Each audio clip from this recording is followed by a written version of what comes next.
Туган телләр һәм халыклар бердәмлеге елына багышланган диктантны Саба муниципаль район советы каршындагы яшьләр парламенты үткәрде. Әлеге чараның максаты туган телләрне, халыкларның мәдәниятен, традицияларын саклау һәм үстерүгә өлеш кертү. Шулай ук бөек шагыйрь Тукай мирасын саклау. Саба районындагы яшьләр парламенты күп юнәлештә актив эшчәнлек алып бара. 26 апрель көнне диктант яздыруда алдан ук планга кертелә. Бу әлбәттә идея безнең инде утырышта барлыкка килде. Безнең 25 февраль көнне яшьләр парламентының икенче утырышы булды. Һәм инде без бу идея белән чыктык та, һәм инде 26 апрель көнне без яшьләрнең инициативасы белән шушы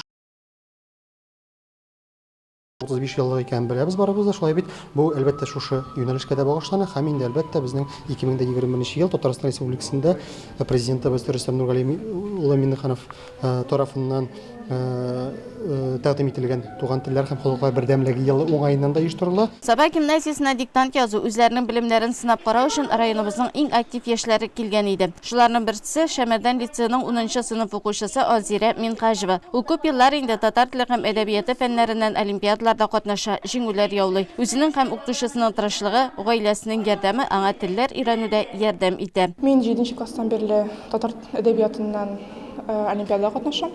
Быелны бик зур уңыш булды. Международный халыкара олимпиадада призлы урын алдым. Минем укытучым Резида Агзамовна. Мин аның белән инде 6 класстан бирле укыйм. Татар әдәбияты өйрәнәм. Ул минем шушы фәнгә мәхәббәтен тудырды. Диктант язу башланганчы аудиториядагылар бергәләшеп туган тел җырын башкардылар. Диктант текст итеп шагыйрь Габдулла Тукайның исемдә калганнар автобиографик әсәреннән өзек сайлап алынган иде. Катнашучылар аны татар һәм рус